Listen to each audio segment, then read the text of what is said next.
Bonjour, que tout le monde se le tienne pour dit, l'État du Sénégal ne va jamais réexaminer la condamnation de l'ancien ministre d'État Karim Wade. Nos confrères du journal Sud Quotidien nous rapportent ainsi les propos des avocats de l'État du Sénégal qui, dans le cadre de la traque des biens supposés mal acquis, ont apporté la réplique à Karim Wade et ses conseillers. Nos confrères nous indiquent qu'hier, en conférence de presse, les avocats se sont prononcés sur les observations formulées par le Comité des droits de l'homme de l'ONU sur l'arrêt de condamnation de Wade fils rendu par la Cour de répression de l'enrichissement illicite.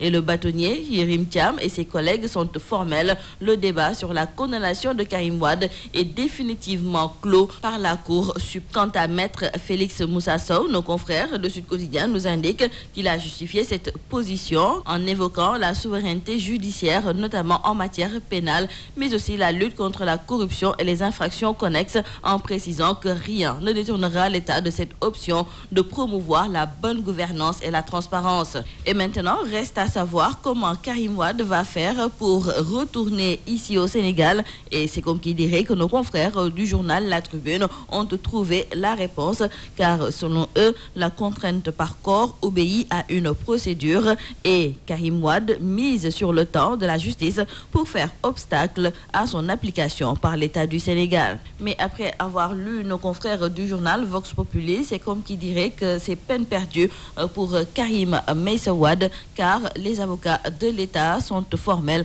et déclarent qu'ils souhaitent vraiment que Karim vienne au Sénégal, et là, ils vont exécuter la contrainte par corps. Restons avec nos confrères du journal Vox Populi qui reviennent donc sur la convention d'investiture du chef de l'État Macky Sall par les cadres de Benno Bokk Yakaar. Ces derniers donc ont investi Macky Sall comme leur candidat à l'élection présidentielle du 24 février 2019. Et pour Mohamed Boun Abdallah Dionne, c'est Macky Sall qui va remporter l'élection au soir du 24 février 2019. Et il précise même que le 24 février 2019, à 18h, le tour sera joué. Mais avant cela, le 10 décembre prochain, beaucoup de militants vont destituer leur chef de parti parce que ces derniers n'auront pas le nombre de parrains demandés. Et l'on reparle du train express régional. Nos confrères du journal Direct Info nous indiquent qu'il va coûter 1200 milliards de francs CFA pour 42 km, alors que les Marocains ont réussi à construire un TGV sur une distance de 350 km au prix de 1500 milliards de francs CFA. Et c'est Pierre Atepa Goudiaby qui l'a confié à nos confrères du journal Direct Info. Et Dautio, le billetiste de Direct Info, n'arrive toujours pas à appréhender cet investissement onéreux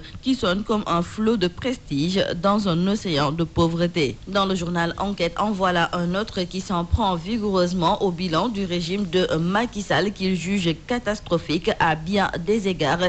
Il s'agit de Abdoul Mbaye, ancien Premier ministre et président du Parti de l'Alliance pour la citoyenneté et le travail. Dans l'entretien qu'il a accordé avec nos confrères du journal Enquête, il revient sur ses relations avec le chef de l'État, la situation économique du pays, l'unité de l'opposition, le rôle des religieux dans la vie publique.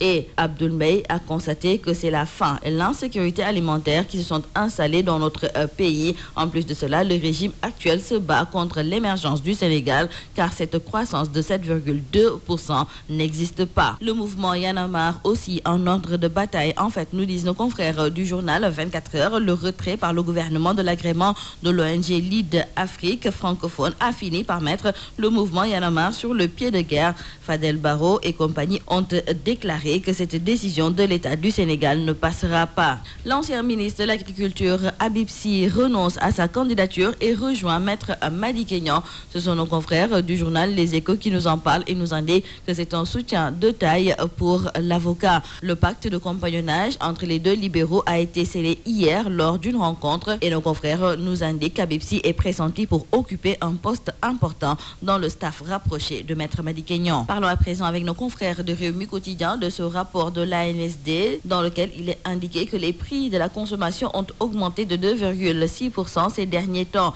Et parmi les produits dont l'augmentation inquiète justement le consommateur figure le riz parfumé à l'exception des autres généralement les plus consommés. Ces augmentations de produits et la consommation interviennent en effet au moment où l'on parle de tension budgétaire. Et selon nos confrères du journal Rewmi Quotidien, la demande sociale risque d'être le pire adversaire de Macky Sall. Terminons par le sport. Dans le quotidien du sport Stade, nos confrères nous parlent de Kalidou Koulibaly, incontournable depuis son arrivée en 2015. D'ailleurs, nos confrères le surnomment le Big Boss de la défense. En lutte, dans le journal Sunu Lamb, nos confrères reviennent sur le choc tant attendu entre Balla Gaye numéro 2 et Modou Lo. C'est le combat de la clarification, nous disent nos confrères. Cependant, ces derniers se demandent si ce choc va tenir toutes ses promesses. En effet, selon nos confrères, en raison de multiples enjeux qui cristallisent ce combat, surtout les conséquences inestimables d'une défaite, Modou Lo et Balla Gaye numéro 2 pourraient lutter avec le frein en main. C'est tout à vos journaux et très bonne lecture.